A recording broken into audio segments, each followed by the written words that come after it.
Quand les gens imaginent un tueur, ils pensent souvent à un homme, mais certaines des affaires de meurtre les plus troublantes commencent par une femme que personne ne soupçonnait capable de commettre un acte aussi odieux, sauf la victime dans ce cas. Pendant des mois avant sa mort, Karen répétait sans cesse: Si quelque chose m'arrive, dites-leur que c'était ma sœur, elle va me tuer. Quand une femme voit sa sœur disparaître sans laisser de traces, les questions s'accumulent. Difficile à discerner. Elle n'avait pas eu de ses nouvelles. Elles vont appeler, rendre leur visite dès que possible. Certaines de ces questions trouvent réponse lorsque les enquêteurs font une découverte horrifiante. Lorsqu'ils ouvrent juste une partie, ils voient tout de suite un collier avec le nom Karen. Ils savaient qu'ils avaient très probablement retrouvé Karen Peace. La personne que les procureurs jugent responsable n'était ni une inconnue, ni une intruse, ni un ex-petit ami violent, mais une femme partageant l'ADN de la victime. La vie tranquille que Karen Peace s'était créée a pris fin à la fin du mois de mai 2021.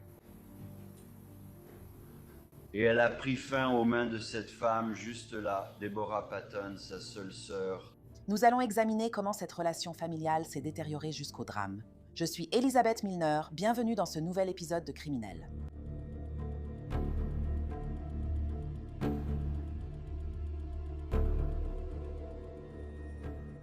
Carol Wood, en Floride, où nous découvrons cette semaine la criminelle Deborah Peace Patton. Née en septembre 1953, Deborah aurait passé une grande partie de sa vie à Carol Wood et dans ses environs. Sa famille y est également restée pendant des années, y compris la sœur de Deborah, Karen Pease. Karen, la seule sœur et la cadette de Deborah, était bien plus pour ceux qui la connaissaient vraiment. Elle était loyale, généreuse et profondément dévouée aux personnes qu'elle aimait. Elle croyait qu'il fallait toujours soutenir sa famille, quoi qu'il arrive. La relation entre Karen et Deborah aurait été tendue au fil des ans. Pourtant, en 2010, Karen accepte que Deborah emménage avec elle dans sa maison à 2 chambres à Carol Wood. Mais vivre ensemble n'a pas réparé leur relation. Elles restaient distantes sous le même toit. Des années plus tard, la disparition soudaine de Karen soulève une question. Que s'est-il vraiment passé dans cette maison? Cela nous amène au 30 mai 2021, lorsque les amis de Karen signalent sa disparition au bureau du shérif du comté de Hillsborough. Les amis de Karen disaient qu'elle répondait toujours au téléphone. Ils ont trouvé étrange qu'elle cesse soudain de répondre à leurs messages et appels. Vous commencez à mieux discerner et il n'avait pas eu de ses nouvelles. Ils appelleront, ils viendront donc la voir à tout moment maintenant. Le samedi, le 21 ou le 22, elle serait allée chez Debbie et Kelly. Debbie avait été malade et elle voulait m'appeler pour me donner de ses nouvelles, car je ne l'avais pas vue depuis un moment.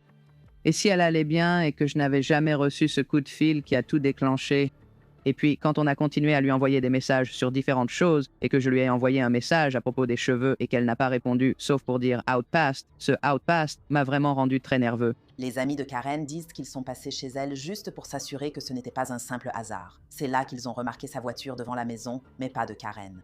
Le 29 mai, les adjoints du shérif du comté de Hillsborough vont chez Karen et discutent avec sa sœur, Deborah Patton. Deborah affirme ignorer où se trouve Karen et ne pas se souvenir de la dernière fois qu'elle l'a vue ou lui a parlé. Mais les adjoints du shérif ont remarqué quelque chose d'étrange. Le sac à main, le portefeuille de Karen et sa voiture sont toujours à la maison. Les adjoints du shérif reviennent le lendemain et Deborah répète son histoire. Mais lors de la deuxième visite à la maison, les adjoints du shérif auraient remarqué une parcelle de terre fraîchement retournée dans le jardin. Les enquêteurs ont obtenu une vidéo de surveillance capturée par une caméra installée sur une maison de l'autre côté de la rue. La vidéo montrerait Karen Pease à l'extérieur de sa maison pendant environ 1h30 le matin du 24 mai. Après cela, elle n'apparaît plus jamais sur les images de surveillance. Mais une autre personne apparaît sur la vidéo de surveillance, la sœur de Karen, Deborah Patton. Pendant les jours entre le 24 mai, lorsque Karen est vue pour la dernière fois sur la vidéo de surveillance de la maison d'en face, et le 29 mai, lorsque les adjoints du shérif interviennent pour la première fois au domicile, Deborah aurait été vue sur la vidéo de surveillance en train d'apporter plusieurs grands sacs poubelles noirs à la poubelle. Elle a également été filmée en train de promener son chien. Et à 2 reprises, on la voit partir et revenir avec la voiture de Karen. Les enquêteurs interrogent Deborah le 30 mai 2021. Elle leur dit que, bien qu'elle et sa sœur aient vécu ensemble pendant environ 10 ans, elles ne se parlent pas vraiment et ne communiquent pas entre elles. Elle admet un récent problème personnel avec Karen, mais refuse d'en dire plus. Les enquêteurs obtiennent un mandat pour perquisitionner la maison de Karen. Ils reportent leur attention sur la terre fraîchement retournée, puis commencent à creuser. À 60 cm de profondeur, ils découvrent un objet enveloppé dans des sacs poubelles noirs et du tissu, maintenu par des tendeurs et du ruban adhésif. Il y a une odeur particulière qui, paraît-il, persiste. Cela confirme leurs pires soupçons. Enveloppé dans des sacs poubelles, il y a un corps. Selon le bureau du médecin légiste, autour du cou se trouve un collier en or sur lequel est inscrit Karen. Les autorités confirmeront plus tard qu'il s'agit du corps de Karen Peace. Rappelez-vous, la seule autre personne aperçue sur la vidéo de surveillance entrant et sortant de la maison après le 24 mai est la sœur de Karen, Deborah Patton. Les enquêteurs arrêtent Deborah, d'abord pour atteinte à l'intégrité d'un cadavre, un crime de 2e degré. Cela dure jusqu'à l'autopsie de Karen par le médecin légiste. Le médecin légiste en chef du comté de Hillsborough confirme que Karen est morte d'une blessure par balle à la poitrine, et le bureau conclut que la mort de Karen est un homicide. Deborah Patton est désormais aussi accusée de meurtre au 2e degré avec arme à feu. Fait intéressant, le rapport d'arrestation ne précise aucun mobile. Qu'est-ce qui aurait poussé Deborah Patton à tuer sa sœur et à enterrer son corps dans son jardin? Deborah Patton est transférée à la prison du comté de Hillsborough avec une caution fixée à plus de 250 000 $. La nouvelle de l'arrestation de Deborah ne surprend personne autour de Karen Peace. Selon ses amis, la relation entre Karen et Deborah allait bien au-delà d'un simple éloignement. Ils disent qu'avant sa mort, Karen lançait ce qui semble maintenant être des avertissements inquiétants. Elle a dit à ses amis « Si vous me trouvez morte, c'est Deborah ». C'est ce qu'a révélé l'amie de longue date de Karen, Cathy Wincoop, au Tampa Bay Times en 2021. D'après leur rapport, les amis de Karen voulaient qu'elle mette Deborah dehors, mais Karen a refusé car Deborah était de la famille. Malgré leur tension, elles ont continué à vivre ensemble, mais l'affaire de Deborah ne serait jugée devant un jury que plusieurs années plus tard. Entre 2022 et 2024, elle est jugée inapte à comparaître et reste dans un hôpital psychiatrique d'État pour y recevoir un traitement. Mais en février 2025, un juge déclare que Deborah est apte à comparaître et son procès devant jury est prévu pour le début de l'année 2026. Le 13 janvier 2026, les déclarations liminaires commencent. Voici John Terry, procureur adjoint de l'État du comté de Hillsborough. Karen Peace menait une vie simple dans un quartier tranquille de la communauté de Carrollwood. Elle était à la retraite, une ingénieure retraitée de Verizon. Elle avait un cercle restreint de bons amis et elle aimait jardiner. Elle aimait travailler dans son jardin. Elle aimait laver sa voiture. Les voisins diront qu'on la voyait souvent dehors, en fait très régulièrement. L'endroit où elle vivait, juste pour vous donner une idée générale,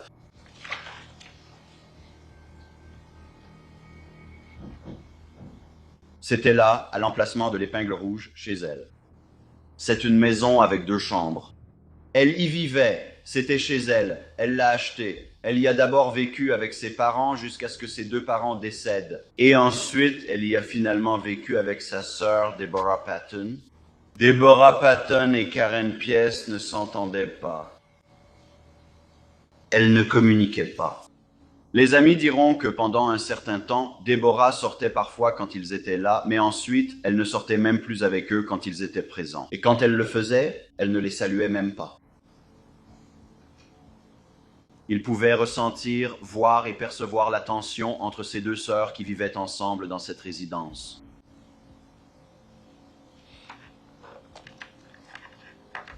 La vie tranquille que Karen Peace s'était créée a pris fin à la fin du mois de mai 2021. Et elle a pris fin aux mains de cette femme juste là, Deborah Patton, sa seule sœur. Elles vont dans le jardin.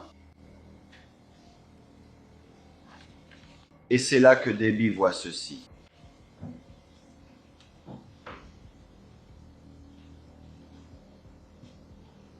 Elle savait que Karen prenait très bien soin de son jardin. Elle savait que Karen venait d'avoir un citronnier, encore à l'état de jeune plante. Et quand elle a demandé à Deborah à ce sujet, Deborah a dit que ça venait de l'arbre. C'est le citronnier qui n'était qu'un jeune plante. C'est un trou de 2,50 m de long. Alors Debbie la confronte. Elle lui demande « Karen est dans ce trou ? Karen est-elle dans ce trou ?» Et vous allez entendre que Deborah Patton l'ignore tout simplement. Elle répond « Non, je ne sais pas de quoi vous parlez. Quand les enquêteurs ont enfin le mandat de perquisition, que font-ils en premier? Ils vont à ce bout de terre et ils commencent à creuser. Et vous allez entendre comment ils ont fait cela. Les enquêteurs de la brigade criminelle, les enquêteurs de la police scientifique creusaient lentement mais sûrement afin de ne rien déranger, creusant encore et encore. Et à environ 60 cm de profondeur, vous entendrez qu'ils ont senti quelque chose. Et plus important encore, ils ont senti une odeur. Ils ont reconnu l'odeur de la décomposition. Ils savaient qu'il y avait une sorte de corps là-dessous. Dans leur déclaration d'ouverture, la défense affirme que Deborah était une cible facile et qu'elle est innocente. Preuve. Preuve.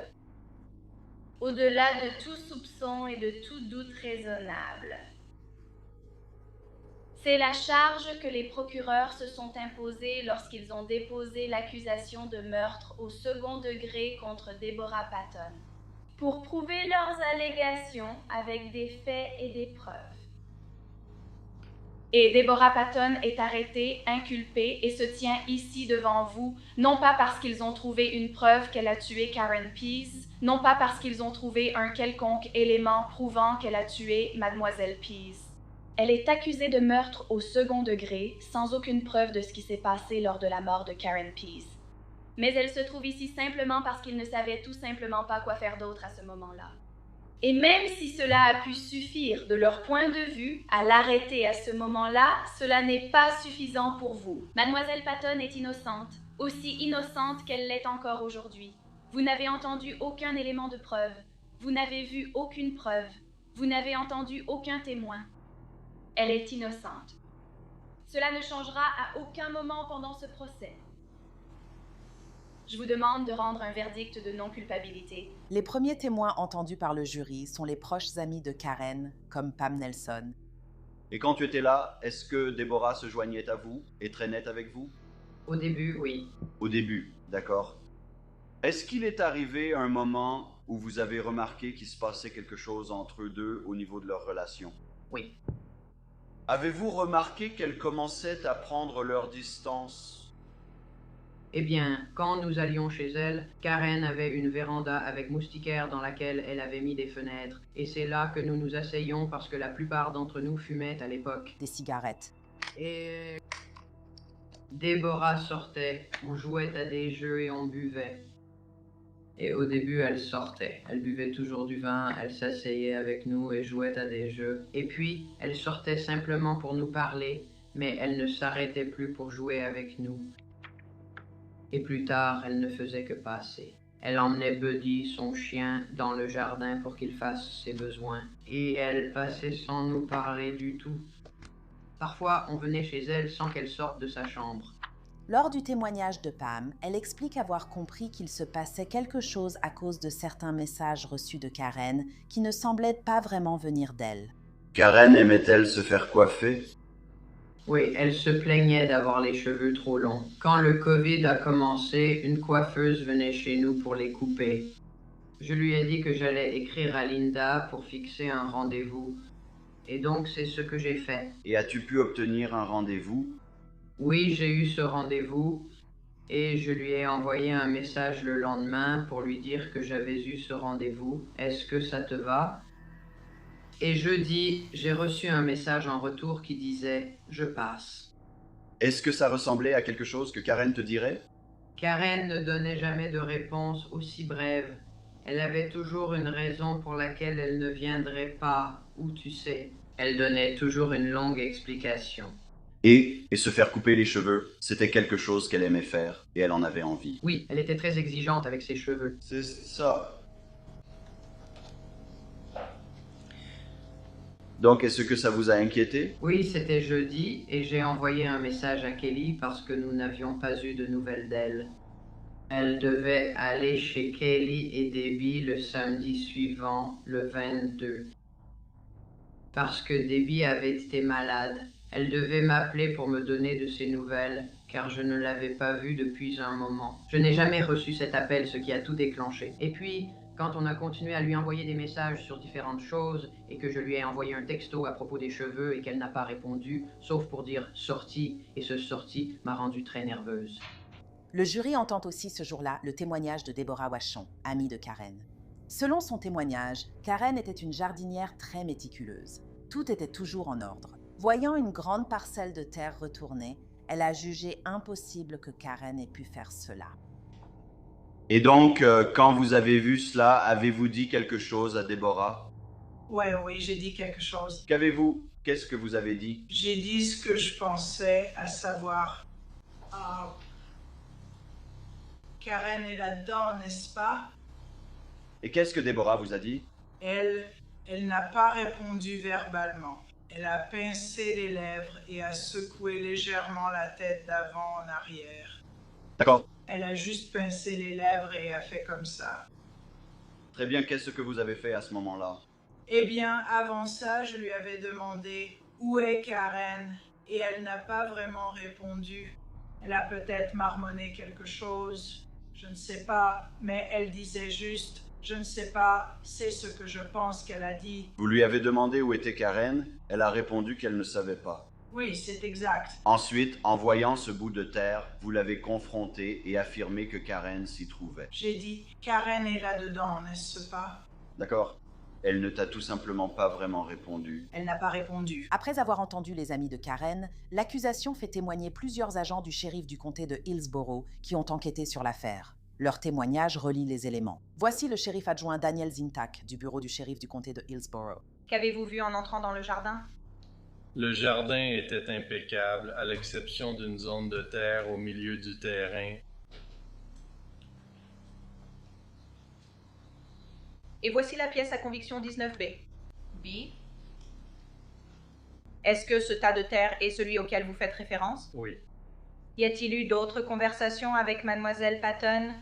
Oui, je lui ai posé des questions sur le tas de terre. Vous a-t-elle donné une explication sur la raison pour laquelle le tas de terre était là? Oui, elle a dit qu'elle-même avait planté un arbre là, puis que sa sœur n'en voulait pas parce qu'elle voulait de l'herbe d'une clôture à l'autre et qu'elle l'a déterré. Selon le médecin légiste, Karen a reçu une balle sur le côté droit de la poitrine, mais rien n'indique que le coup de feu ait été tiré à bout portant. Cette blessure pénètre dans les muscles du côté droit de la poitrine. Elle passe ensuite entre les côtes et entre dans l'IT. Elle perce le poumon, pénètre dans le sac péricardique, puis transperce le cœur et l'artère pulmonaire. Et ensuite, elle continue vers l'arrière en direction de la colonne vertébrale et elle perce la colonne vertébrale. Et cela se situerait au niveau de la colonne thoracique vers T8, T9. Et ensuite, elle perce la moelle épinière à ce niveau, la colonne elle-même, puis ressort par le dos. N'est-ce pas? Vous diriez donc qu'il s'agissait d'une blessure dévastatrice? Ensuite, Oui, il semble que cela ait touché beaucoup d'organes. ça a touché les organes vitaux, provoqué l'effondrement du poumon droit et perforé le cœur, qui ne pouvait plus pomper correctement. La blessure était-elle mortelle sur le coup? Cela se joue souvent en quelques secondes ou minutes avec une telle blessure. Aucune preuve de tir à bout touchant n'a été trouvée. Normalement, si la bouche du canon touche la peau, cela laisse une empreinte de bouche du canon. Ou il peut y avoir de la suie, ou il peut y avoir des dépôts de poudre autour de la blessure. Je n'ai pas pu distinguer de poudre sur la chemise ou sur la peau, et il n'y avait pas de tatouage, ce qui correspondrait à des particules de poudre qui frappent la peau et provoquent de petites abrasions. Je ne l'ai pas vu non plus, donc ce n'était pas une blessure à bout touchant. Après ce témoignage, l'accusation a clos son dossier. La défense peut maintenant présenter ses arguments au jury. Le juge a demandé à Deborah Patton si elle allait témoigner. Le juge pensait probablement n'entendre qu'un oui ou un non, mais Deborah Patton a une réponse différente. Avez-vous eu l'occasion de parler avec vos avocats et de recevoir leurs conseils concernant votre décision? Oui. Et quelle est cette décision? Ma décision pour le moment est de ne pas témoigner. D'accord. Parce que je n'avais que des ouï-dire à présenter. Je n'avais que des suppositions sur d'autres motifs venant d'autres personnes qui auraient pu faire cela. Mais cela n'a pas fait l'objet d'une enquête correcte, d'accord? Eh bien, nous n'avons pas besoin d'entrer dans tous ces détails, donc c'est juste oui ou non, je n'ai pas besoin de tout savoir. Ce sera pour une autre fois et un autre endroit. Mais laissez-moi demander, j'ai une autre question à poser. Est-ce que quelqu'un vous a forcé ou menacé de quelque manière que ce soit pour prendre cette décision? Personne ne m'a forcé à prendre cette décision actuelle. D'accord. Tout ce que je dis, c'est que... si on avait eu la possibilité de traiter correctement cette affaire dès le départ, beaucoup de preuves auraient pu être retirées de l'affaire. Je comprends, madame. J'étais le juge qui a lancé cette affaire avant d'intégrer la division des procès. Je connais tous les problèmes que vous avez soulevés et je comprends cela, mais ce n'est pas le lieu ni le moment pour en discuter. Je vous remercie. Merci d'avoir pris le temps de répondre à ces questions. Finalement, la défense ne présente aucun élément de défense. Défense, vous pouvez commencer à présenter votre dossier. Merci, donc j'en reste là pour l'instant. Nous entendons toutes mes requêtes et objections. Merci, mesdames et messieurs. L'accusation et la défense ont fini de présenter leur dossier. Les avocats vont présenter leur plaidoirie finale. Ce qui frappe dans cette affaire, c'est que l'accusation n'explique pas pourquoi Deborah aurait tué sa sœur Karen, mais juge les preuves suffisantes pour la désigner comme unique suspecte. Voici l'adjointe du procureur du comté de Hillsborough. Kelsey Day, le 20 mai 2021. C'est le dernier jour où Pam et Jen, les amis de Karen, l'ont vue vivante chez elle. Puis le lendemain, le 21 mai 2021, c'est la dernière fois que son amie Debbie Washon l'a vue vivante. Elles se sont inquiétées en n'ayant plus de nouvelles de Karen. Et puis, le 24 mai, nous savons que c'est la dernière fois, grâce à ces images de vidéosurveillance, que Karen Paez est vue vivante. Elle rentre chez elle et elle n'en ressort jamais. Je veux que vous remarquiez tout ce que Karen porte. Vous pouvez la voir debout dans son garage avec son chemisier violet. Elle va s'occuper de sa pelouse, elle porte ce chemisier violet et son short clair. Ce sont exactement les mêmes vêtements qui seront plus tard récupérés sur son corps. Dans cette même vidéo, on voit Karen se pencher pour s'occuper de sa pelouse. Vous avez entendu dire qu'elle était très méticuleuse avec sa pelouse. C'était tout à fait son genre. Elle travaillait tout le temps dehors. Ses voisins la voyaient. Et dans cette vidéo, on la voit même, alors qu'elle se penche pour s'occuper de sa pelouse, faire un signe de la main alors que la voiturette de son voisin passe devant chez elle.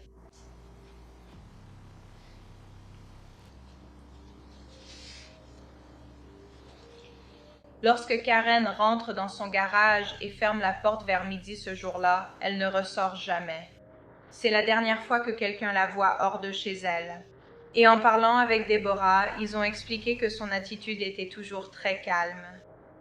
Elle n'était pas préoccupée par l'endroit où se trouvait Karen. Elle ne voulait pas signaler sa disparition. Et elle n'était pas inquiète. Deborah savait où était Karen à ce moment-là, car c'est elle qui l'a tuée et enterrée dans ce trou.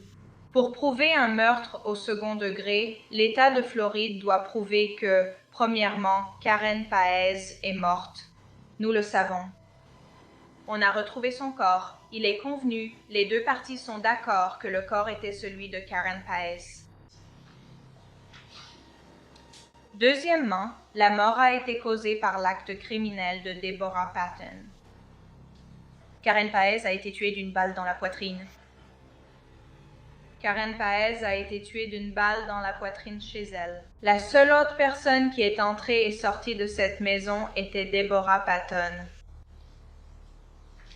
Deborah Patton a tiré sur Karen Paez dans la poitrine. Et puis, troisièmement, il y a eu un homicide illégal de Karen Paez par un acte éminemment dangereux pour autrui et manifestant un mépris total pour la vie humaine. Deborah tira sur Karen dans la poitrine sans se soucier de sa survie. Elle a essayé de se débarrasser de toutes les preuves. Elle a eu plusieurs jours pour le faire. Elle s'est débarrassée de son arme à feu, elle s'est débarrassée du téléphone portable de Karen qui n'a jamais été retrouvé. Elle a certainement nettoyé l'intérieur de la maison. et elle pensait s'être suffisamment débarrassée de Karen pour que personne ne la retrouve. Mais ce à quoi elle ne s'attendait pas, c'était à quel point Karen était aimée par ses amis, et à l'inquiétude que cela allait provoquer lorsque Karen ne les a pas contactés. Bien que la défense ait choisi de ne pas présenter sa défense, elle avait encore une dernière occasion de convaincre le jury de l'innocence de sa cliente. Voici l'avocate de la défense, Maria Dunker. Vous, les jurés, avez le pouvoir de déterminer ce qui a été prouvé, ce qui relève de la spéculation et ce qui a été inventé. Lorsque vous retournerez dans la salle de délibération, il y aura vraiment 2 questions auxquelles vous devrez répondre. Premièrement, est-ce que Deborah Patton a tiré et tué sa sœur, Karen Paez? Deuxièmement, quelles étaient les circonstances de ce tir? Et par là, je veux dire, s'agissait-il d'un meurtre au second degré? Plus précisément, y avait-il de la malveillance, de la haine, de la rancune et une intention malveillante? Ou était-ce autre chose? Est-ce qu'il s'est passé autre chose? Ce sont les questions auxquelles vous allez devoir répondre. Ils nous ont aussi donné des informations en nous disant que Karen et Deborah ne s'entendaient pas. Deborah Patton ne s'entendait pas. Mais ma question pour vous, membres du jury, qu'est-ce que cela signifie? Elles ne s'entendaient pas. Est-ce qu'elles ne s'aimaient tout simplement pas? S'agissait-il d'une dispute classique de colocataires, d'une querelle familiale ou d'autre chose? Que se passait-il? Nous n'avons aucune de ces informations. Nous savons seulement qu'elles ne s'entendent pas. L'accusation veut faire croire que cela, en soi, donne à quelqu'un une raison de commettre un meurtre au second degré, et ils n'ont pas à prouver le mobile. Je n'insinue pas qu'ils sont tenus de prouver le mobile. Mais ils essaient de vous présenter cela comme une raison pour laquelle Deborah Patton serait la seule à vouloir tuer sa sœur. Le simple fait de ne pas aimer quelqu'un, de ne pas s'entendre avec quelqu'un, est loin d'être une preuve hors de tout doute raisonnable que quelqu'un a commis un meurtre au second degré. Mais votre honneur, ce que j'aimerais partager, c'est quelque chose qui me ronge depuis que Karen a été assassinée. En tant que témoignage, ce n'est qu'un oui-dire recevable. Mais c'est tout ce que j'entends Karen dire dans ma tête, et c'est déchirant. Pendant des mois avant sa mort, Karen répétait sans cesse « Si quelque chose m'arrive, dites-leur que c'était ma sœur, elle va me tuer. » Encore et encore, nous avons entendu de telles déclarations. J'avais du mal à croire qu'une telle chose puisse arriver. Nous avons fait des suggestions. Nous avons dit « Fais-la partir, trouve-lui un autre endroit, même si tu dois payer pour ça. Pars toi-même. » Farce. Assure-toi que son arme n'est pas chargée. Rien de tout cela n'est arrivé. Qu'est-ce qu'on aurait pu faire d'autre en tant qu'amis pour sauver la vie de notre ami?